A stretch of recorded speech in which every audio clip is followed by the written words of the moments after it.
Shalom sahabat GKI Gendung Indah yang dikasihi Tuhan Yesus Kristus. Jumpa kembali dalam Sapa Malam Gembala edisi Selasa 23 Juni 2020. Kita sudah mengawali dengan pujian Kidung Jemaat 56, sebuah kerinduan supaya Roh Kudus datang kepada kita.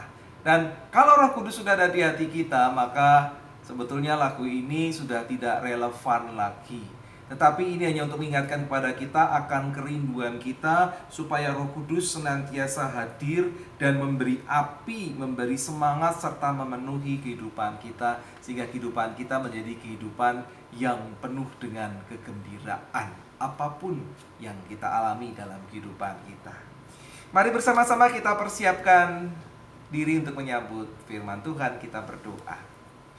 Ya Tuhan, Allah pengasih yang menghibur kami, yang memelihara kehidupan kami. Kami berserah diri bila saat ini kami ingin merindukan mendengarkan sabdamu. Biarlah Engkau dengan kuasa Roh Kudus-Mu mampukan kami, sehingga firman Tuhan boleh kami dengarkan bukan hanya dengan telinga, tetapi juga dengan hati, sehingga firman Tuhan itu menjadi firman yang hidup. Berfirmanlah Tuhan, kami sedia mendengarkannya demi Yesus Kristus Tuhan. Amin. Bacaan firman Tuhan pada malam hari ini dibacakan dari Kejadian pasal 48 ayat 1 sampai dengan 11, di mana Lembaga Alkitab Indonesia memberikan judul Yakub memberkati Manasye dan Efraim, dan judul renungan kita adalah adopsi. Demikian firman Tuhan. Sesudah itu ada orang mengatakan kepada Yusuf, "Ayahmu sakit." Lalu dibawanyalah kedua anaknya, Manasye dan Efraim. Ketika diberitahukan kepada Yakub, "Telah datang anakmu Yusuf kepadamu," maka Israel mengumpulkan segenap kekuatannya dan duduklah ia di tempat tidurnya. Berkatalah Yakub kepada Yusuf, "Allah yang Maha Kuasa telah menampakkan diri kepadaku di Luz, di tanah Kanaan, dan memberkati aku, serta berfirman kepadaku, 'Akulah yang membuat engkau beranak cucu, dan aku akan membuat engkau bertambah banyak dan menjadi sekumpulan bangsa-bangsa. Aku akan memberikan negeri ini kepada keturunanmu untuk menjadi miliknya sampai selama-lamanya.' Maka sekarang, kedua anakmu yang lahir bagimu di tanah Mesir, sebelum aku datang kepadamu ke Mesir, akulah yang empunya mereka. Akulah yang akan empunya Efraim dan Manasye, sama seperti Ruben dan Simeon. Dan keturunanmu yang kau peroleh sesudah mereka, engkaulah yang empunya. Tetapi dalam pembagian warisan, nama mereka akan disebutkan berdasarkan nama kedua saudaranya itu. Kalau aku, pada waktu perjalananku dari Padan, aku kematian Rahel di tanah Kanaan di jalan, ketika kami tidak berapa jauh lagi dari Efrata, dan aku menguburkannya di sana, di sisi jalan ke Efrata, yaitu Bethlehem. Ketika Israel melihat anak-anak Yusuf itu, bertanyalah ia, 'Siapakah ini?' Jawab Yusuf kepada ayahnya, 'Inilah anak-anakku yang telah diberikan Allah kepadaku di sini.' Maka kata Yakub, 'Dekatkanlah mereka kepadaku, supaya aku berkati mereka.' Adapun mata Israel telah kabur karena tuanya, jadi ia tidak dapat lagi melihat. Kemudian Yusuf mendekatkan mereka kepada ayahnya, dan mereka dicium serta didekap oleh ayahnya. Lalu berkatalah Israel kepada Yusuf, 'Tidak kusangka-sangka bahwa aku akan melihat mukamu lagi. Tetapi sekarang Allah bahkan memberi aku melihat keturunanmu.' Demikianlah firman Tuhan. Yang berbahagia adalah mereka yang setia mendengarkan firman Tuhan dan yang memeliharanya di dalam kehidupan hari lepas hari. Haleluya.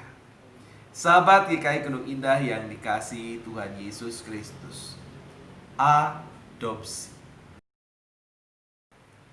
Adopsi adalah sebuah tindakan mengambil seorang anak yang bukan dari keturunannya langsung menjadi anak kandungnya diperlakukan sebagai anak kandung, baik secara hukum maupun perlakuan padanya. Nah, kalau saudara perhatikan 12 suku Israel, maka saudara tidak akan mendapatkan nama suku Yusuf. Benar? Suku Yusuf itu tidak ada. Melainkan adanya apa? Suku Efraim dan suku Manasye. Efraim dan Manasye adalah anak-anak dari Yusuf.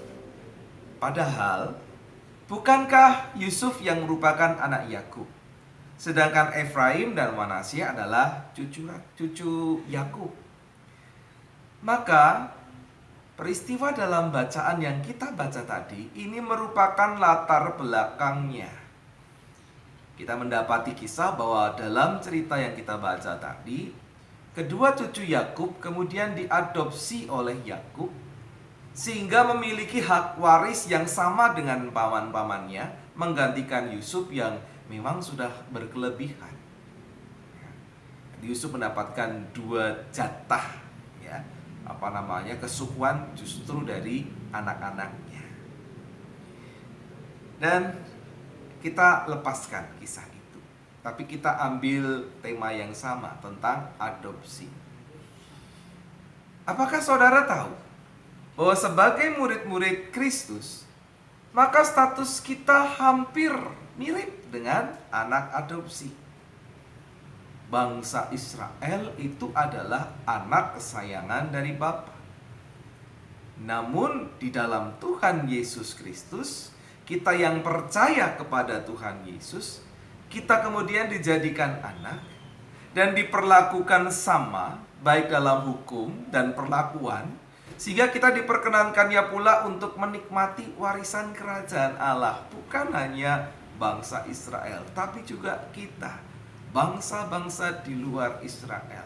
Kita adalah adopsi, anak adopsi karena Tuhan Yesus Kristus.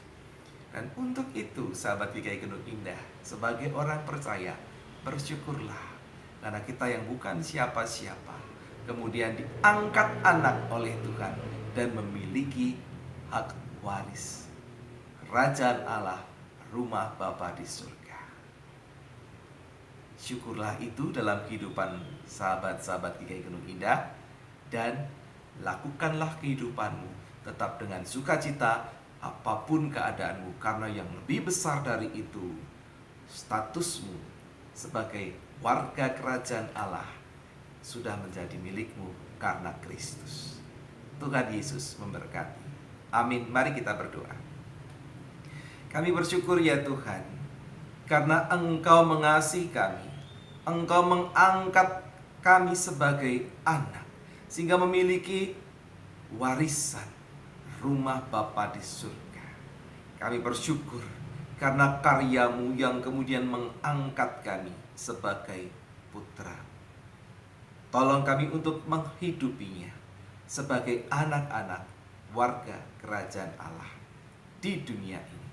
Dalam Tuhan Yesus Kristus, kami mau hidup berkenan di hadapan. Amin. Mari kita mengakhiri Sapa Malam Gembala pada malam hari ini. Kita menyanyikan Kidung Jemaat 56, Datanglah Kepadaku ya Roh Kudus. Karena ini hanya satu bait saja, maka kita nyanyikan kembali bait yang pertama tadi, baitnya satu tadi. Untuk mengingatkan juga, kemarin saya salah mengetik nomor Kidung Jemaat ya. Harusnya Kidung Jemaat 55, saya ketik 53. Karena itu saat ini kita menyanyikan yang ke-56 dari Kidung Jemaat.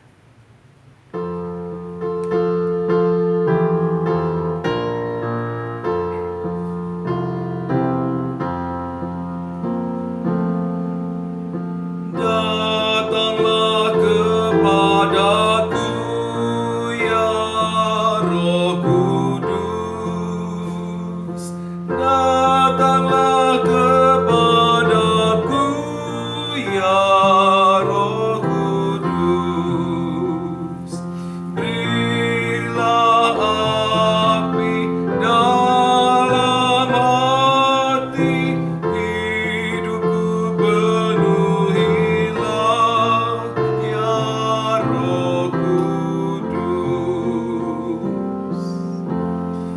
hidup saya dan saudara selalu dipenuhi oleh Roh Kudus. Roh Kudus yang tidak akan pergi kemana-mana lagi karena sudah ada di dalam kehidupan kita. Sampai jumpa besok hari. Tuhan Yesus memberkati. Amin.